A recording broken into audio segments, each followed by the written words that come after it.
الحمد لله وأزكى الصلاة والسلام على رسول الله وعلى آله وصحابته ومن والاه. أما بعد. Dans la série de la foi, on va continuer avec, bien sûr, le principe de la foi. Et le principe de la foi, il faut savoir une chose, il n'est pas palpable, il n'est pas matérialisé. On ne peut pas le mesurer ou le quantifier. C'est ça les principes de la foi. Il est basé sur la croyance, il est basé sur la véracité, il est basé sur la soumission.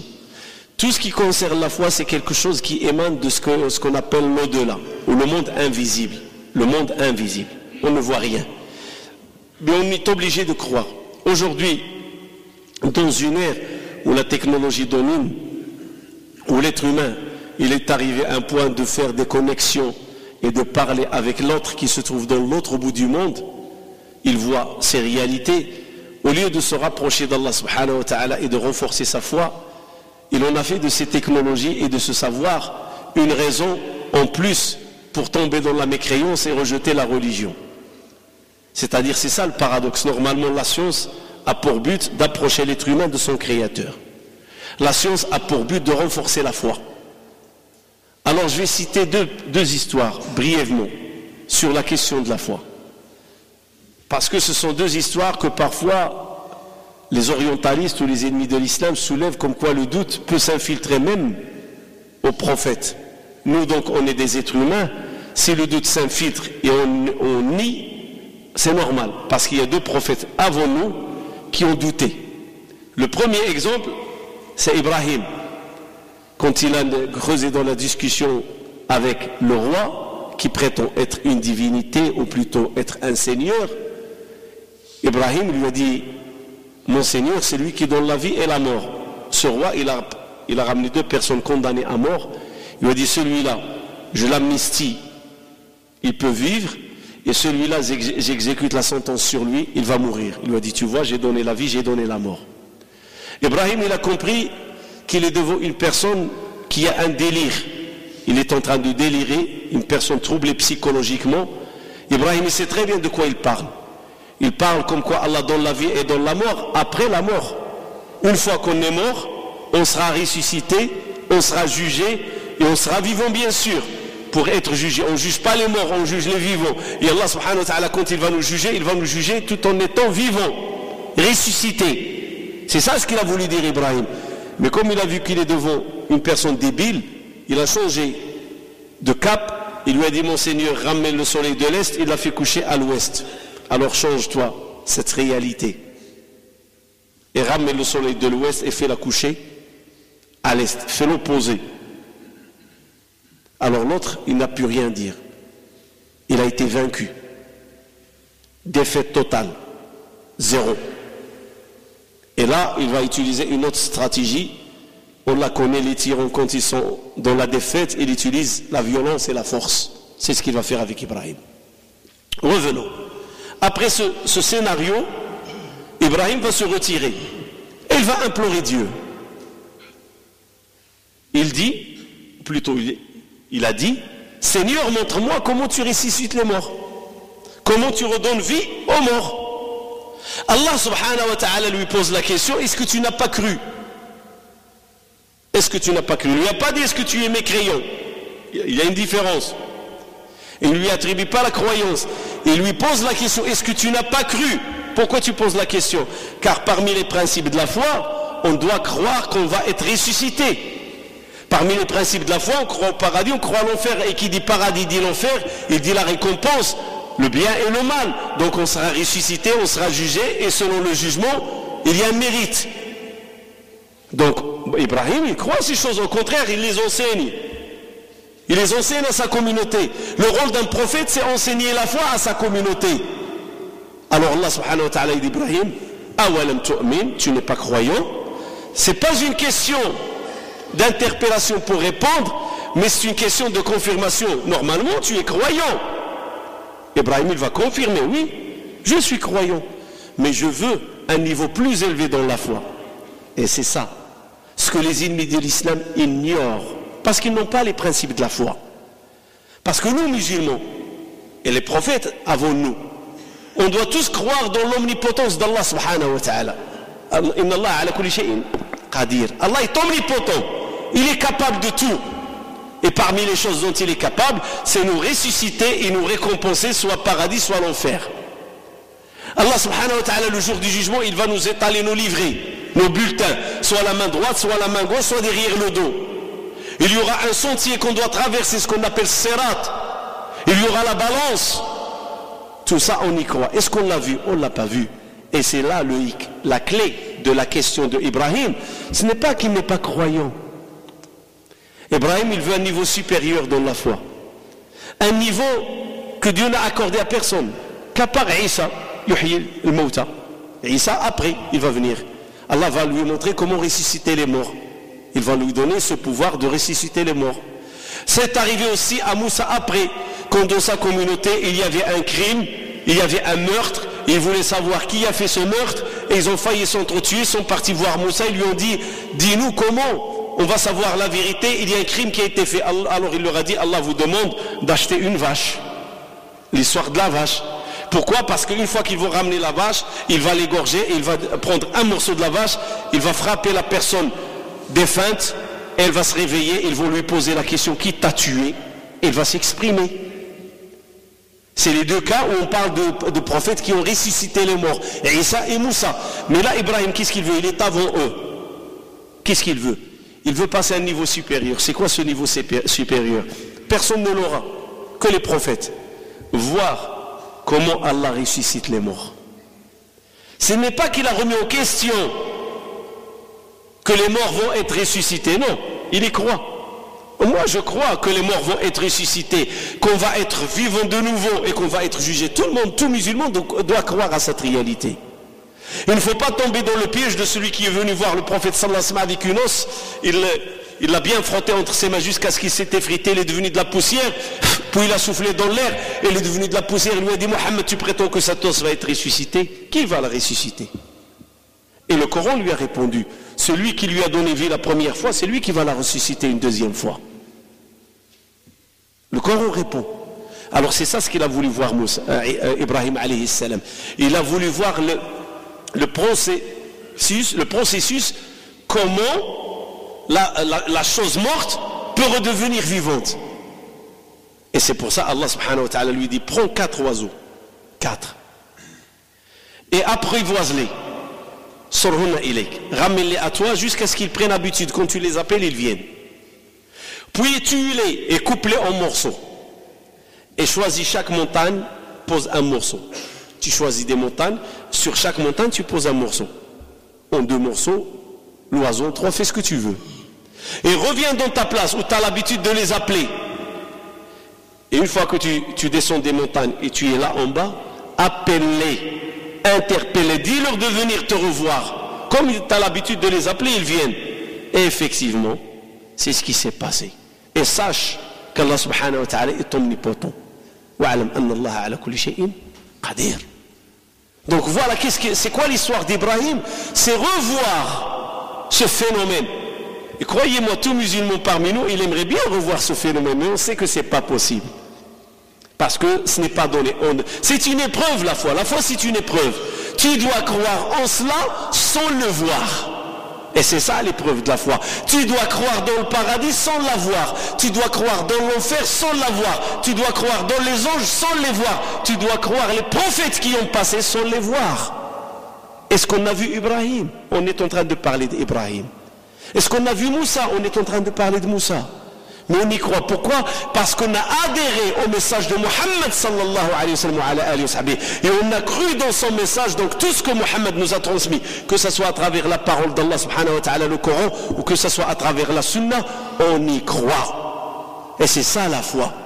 C'est une soumission après avoir mis confiance. On y croit. Les sahaba, quand ils ont embrassé l'islam, les premiers, et le prophète était les voir, il leur a dit, je suis prophète d'Allah, je reçois de la révélation, et Allah m'envoie un ange qui s'appelle Gabriel, et celui qui me transmet la parole d'Allah. Est-ce que les sahaba lui ont dit, on ne te croit pas, on aimerait bien voir l'ange Gabriel, ou on aimerait bien voir Allah pour te croire? Non. Il y avait des choses qui leur ont permis de croire, dans la personne de Mohammed. C'est quoi ces choses, sallallahu alayhi wa sallam? Sa crédibilité. Qu'est-ce qu'il était dans la communauté? C'était pas un homme de mensonge, c'était quelqu'un de crédible, c'était quelqu'un d'honnête. Celui-là ne peut pas mentir. S'il dit que c'est un prophète, c'est un prophète. S'il dit qu'il reçoit la parole du prophète, il reçoit la parole du prophète. Et s'il dit qu'il y a entre lui et Allah un ange, c'est une vérité. Tout ce qu'il dit cet homme, c'est vrai. Aucun doute. C'est pour ça qu'ils ont cru en lui, sa personnalité. Et en second lieu, la parole qu'il a transmise. Une fois qu'il lui a accordé crédibilité, ils ont accordé crédibilité à la parole. Ils ont vu que la parole, elle ne peut venir que d'Allah. C'est une parole que ce n'est pas l'homme qui détient son secret ni sa clé. C'est une parole vraiment qui vient de Dieu. Alors la même chose, Ibrahim, il avait la foi. Il a cru. Mais il a voulu voir un stade plus élevé. Comment on ressuscite. La même chose un autre prophète va faire. C'est Moussa, pour voir la différence entre les deux questions. Moussa, quand il a sauvé le peuple d'Israël de l'Égypte, il les a sauvés de la tyrannie de Pharaon qui faisait la turpitude sur leurs enfants, sur leurs femmes, ils tuaient leurs enfants et tout. Après qu'ils ont traversé le désert, après qu'ils ont reçu du manger du ciel, à un certain moment, ils lui ont dit, on croit dans ta mission, tu es venu nous sauver, mais on ne croit pas dans ta prophétie. Vous voyez la différence? Si tu veux qu'on croie que tu es vraiment un prophète d'Allah, on croit dans ta mission. Tu es envoyé pour nous sauver. Ça, on l'a vu, tu nous as sauvés, tu nous as fait sortir de l'Égypte. C'est une réalité, on a vu la mer se partager en deux, on a marché, masha'Allah. Mais maintenant qu'on croit dans ta prophétie et que tu es prophète d'Allah, alors il faut qu'Allah se présente lui-même nous le dire. Voilà. Aujourd'hui, plusieurs jeunesses musulmanes et plusieurs musulmans, ils ont ce doute. Pourquoi Allah ne dit pas que Mohammed est un prophète? Pourquoi Allah ne dit pas que l'islam c'est la religion? Ils ont choisi la même voie. Et le prophète le dit. Il l'a dit aux compagnons à un certain moment, ne dites pas comme ils ont dit les enfants d'Israël à Moussa, Sami'na wa asayna, on a entendu et on désobéit, mais dites plutôt, on a entendu et on va obéir. Certains musulmans aujourd'hui, ils réagissent de la sorte. Pourquoi Allah ne se manifeste pas? Allah n'a pas à se manifester. Car, c'est pas qu'il ne veut pas se manifester. Ceux qui ont la foi, ils savent qu'est-ce qui en est d'Allah subhanahu wa ta'ala. Et leur cœur le sent, l'immensité d'Allah. Ceux qui me sentent et ceux qui arrivent à savoir mon immensité, ce sont les cœurs des croyants. Et les prophètes, bien sûr, en premier lieu.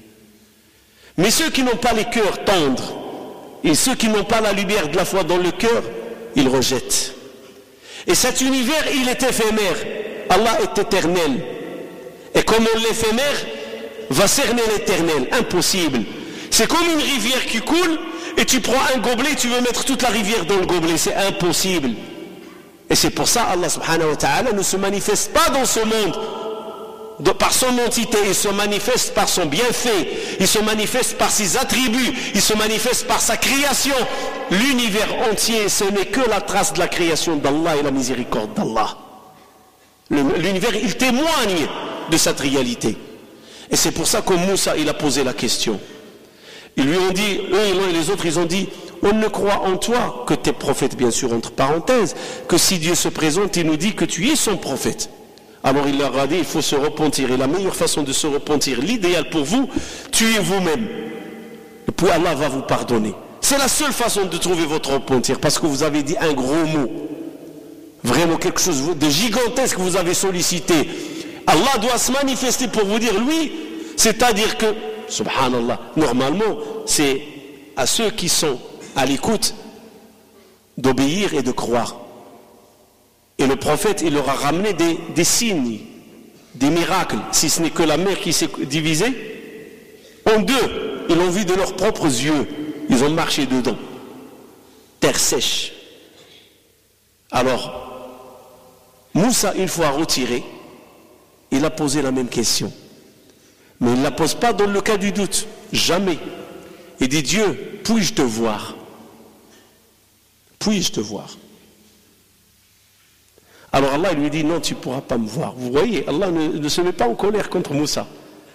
Parce que tout croyant aimerait bien voir Allah subhanahu wa ta'ala. Tous les croyants aimeraient bien le voir. Mais ça ne se passera pas dans ce monde, ça se passera dans l'autre monde, le monde éternel. Ce monde, il est éphémère. Alors Allah, il dit, Moussa, tu ne pourras pas me voir. Mais regarde la montagne. Si elle reste stable sur sa place, là où elle est, tu me verras. Et quand Allah subhanahu wa ta'ala s'est manifesté à la montagne, qu'est-ce qu'il a fait la montagne? Il s'est écroulé. Alors Moussa s'est écroulé aussi, prosterné. Et il a demandé pardon. C'est quoi la différence entre les deux questions? Ce qu'il a demandé Ibrahim, c'est quelque chose qui concerne l'éphémère. Comment tu ressuscites les morts? Ce qu'il a demandé Moussa, c'est quelque chose qui concerne l'éternel. Et ne pourra pas se passer dans ce monde. Et le notre prophète sallallahu alayhi wa sallam nous l'a confirmé. Il nous a dit, vous allez voir votre Seigneur comme vous voyez la pleine lune. Il a parlé aux compagnons. Il leur a dit, est-ce que vous avez du doute quand vous voyez la pleine lune? Est-ce qu'elle est pleine? Vous la voyez bien claire? Oui. Il leur a dit la même chose. Vous allez voir Allah comme vous voyez la pleine lune. C'est-à-dire en clair. Mais pas dans ce monde-là. C'est dans l'autre monde. Le monde éternel. Et ça, il faut avoir la foi. Il ne faut pas dire pourquoi je ne le vois pas ici et je vais le voir là-bas. Parce que ici, tu es éphémère et là-bas, c'est éternel. Ça ne va pas, tu ne peux pas le voir ici. C'est Allah qui a décidé que ce soit comme ça. Et dans le Coran, Allah subhanahu wa ta'ala le souligne. Il dit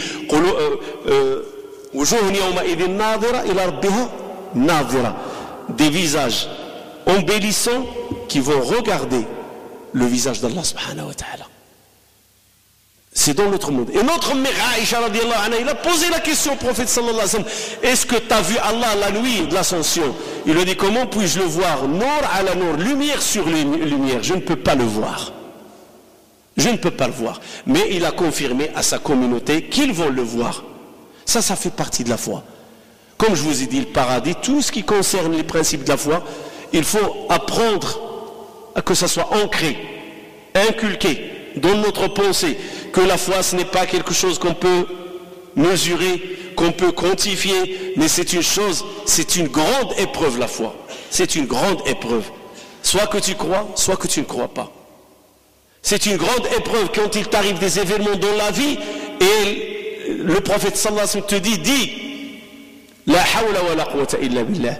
Inna lillahi wa inna ilayhi raji'un. Parfois la foi, quand l'être humain la perd, il commence à creuser dans la discussion. Pourquoi il m'arrive ça? Qu'est-ce qui me dit que ça c'est vrai? Parfois tu dis à quelqu'un, tu as perdu quelqu'un de cher. Quand aie confiance auprès d'Allah, tu le retrouveras au paradis. Il peut te dire sous le choc, mais qui me dit qu'il y a un paradis? La faiblesse de l'être humain. Et cette faiblesse, elle vient de Shaitan. Al-waswasat Shaitan.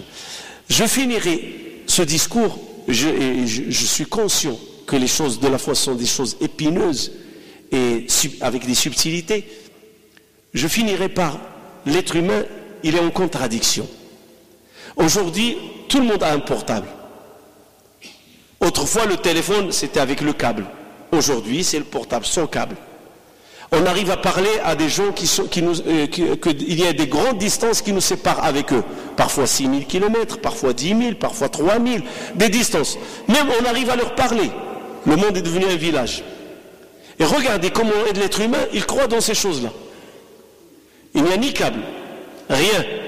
On appelle le réseau. Est-ce que tu as vu le réseau? Avec tes yeux. On dit l'électricité. Est-ce que tu as vu l'électricité avec tes yeux? Et on croit. Même on reçoit la facture de l'électricité avec des kilowatts qu'on n'a pas quantifié.